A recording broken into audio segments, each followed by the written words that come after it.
All right, guys, welcome back to the channel. JL Scott Fishing and Ethos is doing well. Carryover series here. You guys have probably seen all the videos. Ben Milliken, Randy Blockett, Luke Duncan, Dave Mercer had Randy Blockett on. You've probably, seen a lot of videos on all the topic of discussion in terms of the fishing industry, the financial side, and what's happening, and why anglers aren't getting what they may feel they deserve to be getting from sponsors and from the business community.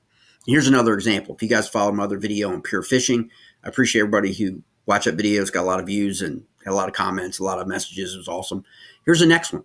And the reason why this one is it's current and valid to the fishing community because of one of the brands. Now, obviously, Vista Outdoors is not it's not a Pradco, it's not a Pure Fishing, but it is a known brand, Remington, Federal, Bell, Bushnell, okay? And also Simms Fishing, okay, which I know a lot of people, including myself, have Simms apparel and fishing gear. It's very popular in the bass fishing community, very popular in the trout fishing community. Great products, right? But Simms Fishing right now, and maybe through no fault of its own, you never know because we don't really know the individual brand's financials per se, but we're going to get into it today, is left with a lot of people asking questions, what's going to happen to Simms now that Vista Outdoor is likely going to be selling to CSG for $1.91 billion. Now, a little backstory on this. October, CSG offered them $1.9 million in cash to buy their Remington, basically their ammunition division, Remington, Federal, okay?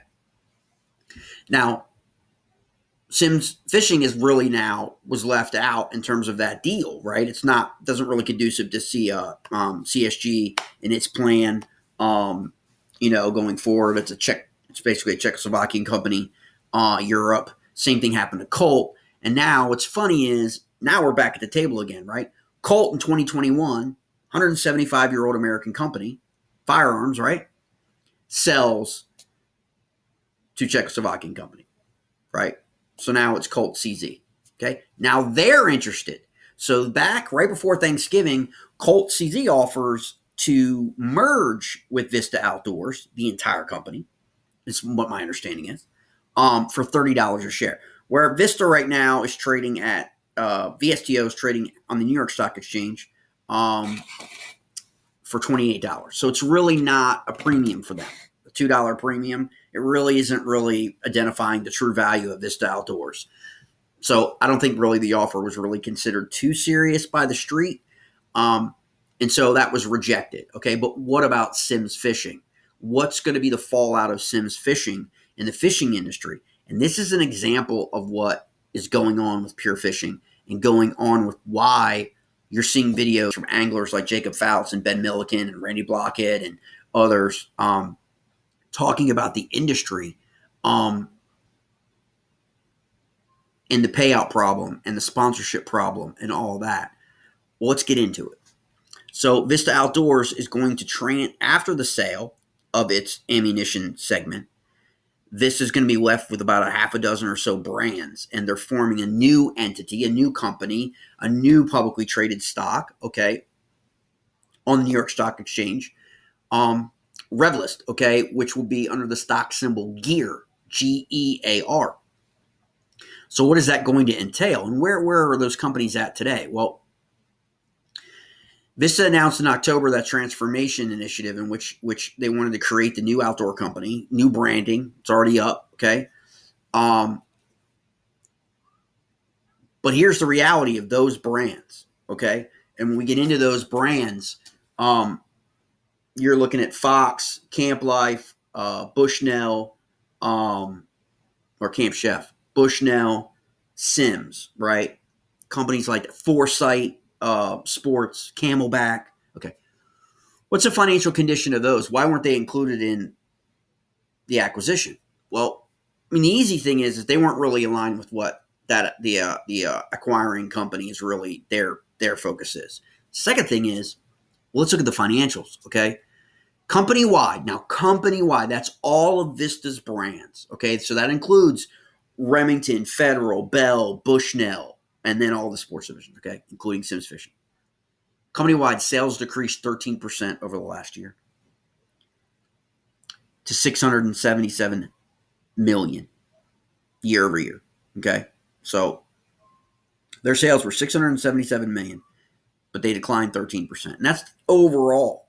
Now, when you look at the sporting division, okay, sporting product business, okay, which is making and selling ammunition, okay, that they want to sell to Czechoslovak Group for $1.91 billion, okay. Half of that decline was from them, okay, and the other half, you could argue, is from the sporting business when you break it all down, because they give you the number of Revelyst's portfolio brands: Fox, Bell, Garo, Camelback, Camp Chef, Bushnell, Sims, and Sims Fishing. Okay. As part of the restructuring, the company may decide to divest brands within those brands, which means the outlier there is fishing. Sims Fishing could get divested. What does divested mean? Well, that's what Newell did to Pure Fishing. Okay. It's a divestment deal. They sold Newell to Sycamore Partners in a divestment. Okay. Revelyst could divest Sims Fishing. It is a definite possibility. It says it right there. Okay. The vice president and interim CFO has stated that they may divest certain brands within the Revelyst portfolio. Okay. So let's look at Vista Outdoors' outdoor product segment. That's Sims, along with some of these other brands. Sales decreased $327 million, down 6%. So the overall company lost 13%. The outdoors product segment lost 6%. That means 7% was lost in the ammunition sporting side. So 6%. Sales of all those companies that I named in the outdoor products, including Sims, had total sales of $327 million, down 6%. Okay? This is indicative of the entire fishing industry market right now, mates. That's why I'm doing this series and these videos for you guys. And I appreciate all the positive feedback I've gotten from people, because a lot of people aren't aware of all this stuff. Because anglers don't communicate this stuff to the community. They don't. They don't have a vested interest in that. Okay? They want their sponsorship, and they want to know what they're required to do to maintain that sponsorship. Someone wants to give them $5,000, $10,000, $20,000 for a freaking patch on their jersey. They want to know what they're required to do for that. That's it. They don't care about any of the other stuff. And they probably should. Okay? They probably should pay attention, because next year it's going to be worse. There's going to be more consolidation and more divestments and more fishing companies getting bought by non-fishing companies. Okay? Why? Because most of the fishing industry is laden with debt. Okay? That's the reality. All right? In the current structure, the business has become increasingly complex over time, with multiple acquisitions, causing brands to become independent of one another and creating inefficiencies across the entire company. That's where they're losing money. Okay? Getting too big, right? Through a simplified structure, Revelyst can become an integrated house of iconic, high-performing outdoor brands that work together. They want to consolidate those brands, separate from the ammo business that they're selling, take that money that they're going to get, the $1.91 billion, okay? New company, all right? Part of the initiative and cost savings on the real estate, we have over 21 domestic locations nationwide, okay? They're going to sell those, all right? All right, we're just breaking out of brands in 3 separate categories. The Precision Sports and Technology Group, which will include Foresight Sports and Bushnell Golf, which is Revel's highest margin companies. Those are the highest companies that deliver them the most profit. That's what that means. Okay, the Adventure Sports Group, which will be Fox, Garo, Bell, Camelback, and Quiet Cat. And then the Outdoor Performance Group, which will be Bushnell, Sims Fishing, Camp Chef, Stone Glacier. And it will focus on hiking, camping, fishing, and hunting. Okay, so that's where Sims fits into that category.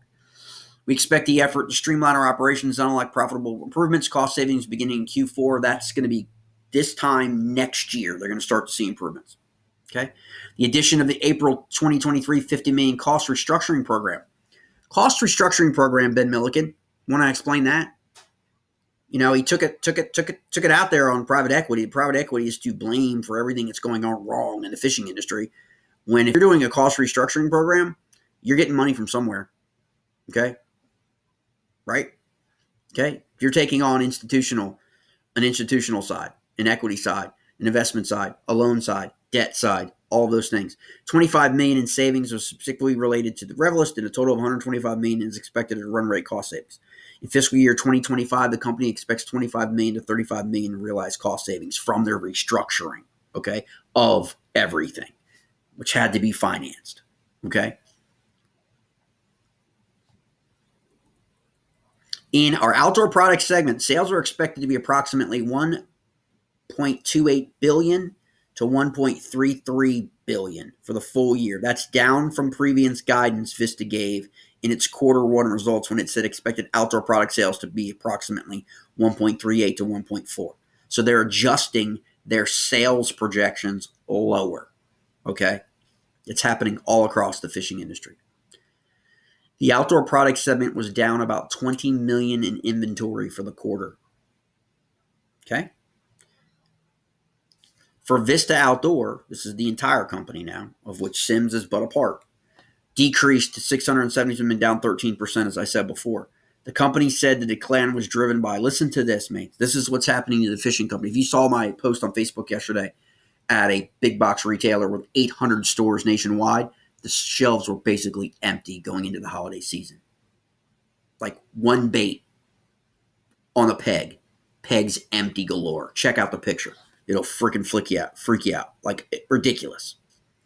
The company said the decline was driven by lower shipments across nearly all categories in the sporting products segment. All categories. That's baits, that's equipment, that's gear, that's apparel, okay? Lower volume channel and channel partners are cautious with purchasing due to inventory levels.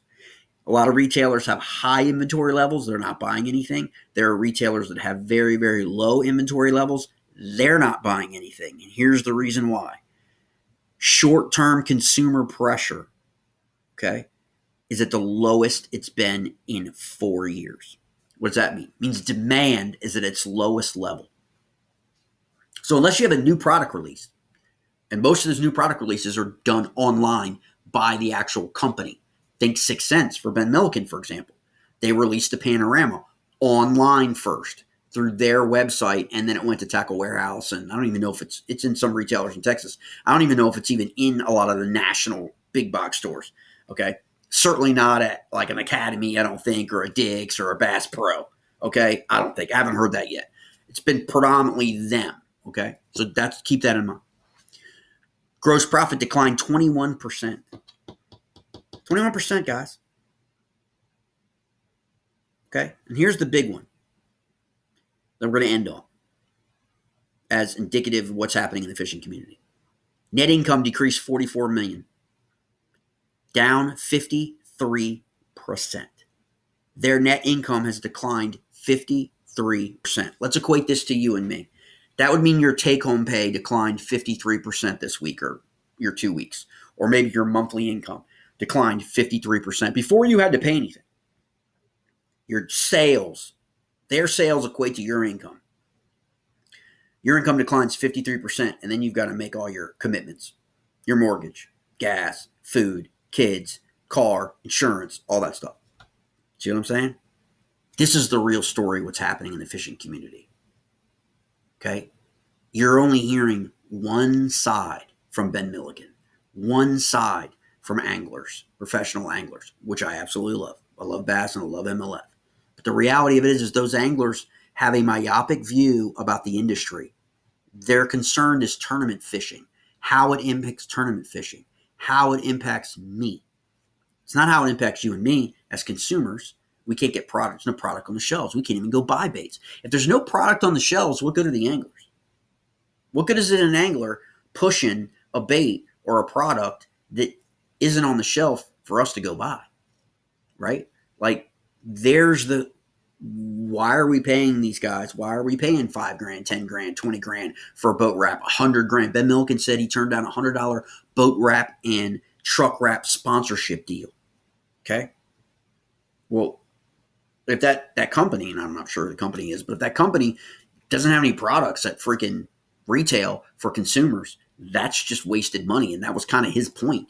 I think his point was like, that's old mentality, old school mentality. Like, wrapping stuff. That's not where sales generate from. Sales generate from social media. Sales generate from online. Sales generate from podcasters. Sales generate from content providers. Sales generate from people like Guggen Bates, people like Bass Mafia, now part of Guggen Bates. Okay, where does that all come from? If you want a really insight, I suggest you watch Chris Saldane's recent podcast with the Guggen man himself. Okay, and listen to where that cat's mind is and why he is such an aberration. And I have the utmost respect for it, because he puts things into perspective of reality for the business community. It's a business. We don't think of fishing as a business. We think of fishing as a sport. It's a business. Okay. And I would suggest you go to Christus and watch that video. It's a great, great podcast. Talking about the evolution of Guggen and how they're going to get control of their company back. Why do they lose control? Licensing.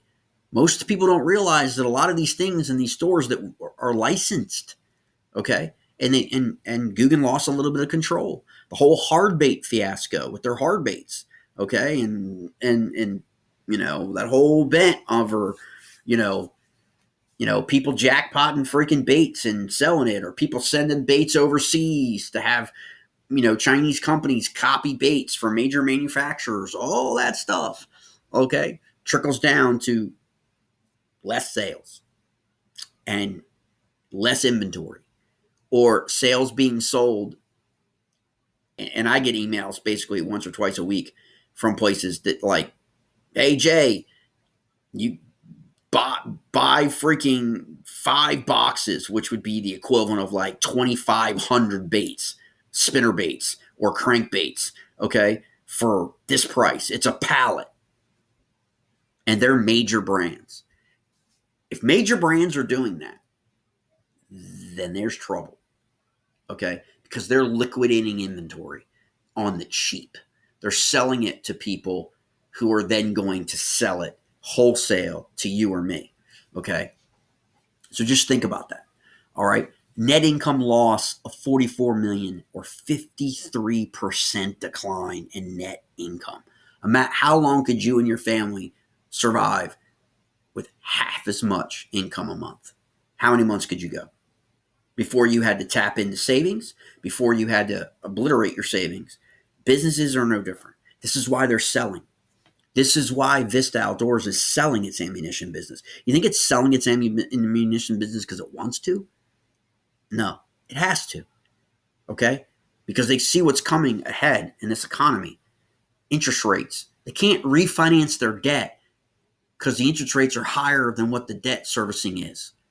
People don't understand that. Right now, would you refinance your house? Probably not. You want if your house is financed at 3%, do you want to refinance your house at 9%? But if someone's willing to come and buy your house to get you out from under, you're liable probably to take that money and move on. And that's what's happening in the fishing industry. So the worry for Simms is what's going to happen on the other side of this acquisition for them and their other brands and their factories and their workers. Remember, Vista has a ton of real estate exposure, a ton of factories, 4,000 factory workers, I think, across their company. Some of that is going to be caught up in this acquisition. Some of it's not. And then whether they restructure that to consolidate their factory and production and all that could end up being jobs, could end up being a lot of things, could be delays, and why we're seeing less and less Simms products. Whether we're going to see Simms at expos in 2024, they don't have product, that's going to be an issue. So check out that podcast from Chris Zaldane, and we'll give you insight on the industry, okay, from someone who just got in the industry 5 years ago, 6 years ago, okay? And so pre-COVID, through COVID until now, great insight on what it's like to be a bait company in the fishing industry right now in terms of Guggen, what it experienced going up against other companies, going up against the entrenched interest of certain communities in the fishing community that push back against them, that, all that stuff. I'll tell you what, You think that was bad? They're going to go into swim baits. Okay, so Guggen Bass Mafia swim baits. Okay, and they're going to go double down on that. You can bet there's going to be a whole lot of pushback from that community, right? Because everybody is kind of in their own tribe when it comes to a lot of these things. So that's a quick update. Hit me up with any messages. I appreciate you guys following me on the channel. Please follow me on Facebook. I've done really, really well on Facebook in the last 6 to 8 months. Here on YouTube, we crossed 25,000 subscribers here during these controversies over the last 4 weeks. I'm really thankful for that. But always, please leave a comment on what brands you want featured, brands you're concerned about, or things that you're seeing in your local community, or in your big box store, or your local tackle shop, or maybe you've got a local tackle shop closing down, or you've seen that kind of stuff. Go ahead and put that stuff in the comments, okay? Because that's stuff that I'm very, very interested in. I know my own region where I am, I'm seeing that, I'm hearing that. There are a lot of concerns. But one way we get through all this really is understanding, and not the clickbait, Randy Blockett, Ben Milligan stuff, okay? Like where it's all superficial. No one's really giving you numbers. No one's really telling you exactly the real story. They're telling you how they see it, right? Which oftentimes, like they said, 3 sides to every story, right? All right, mates.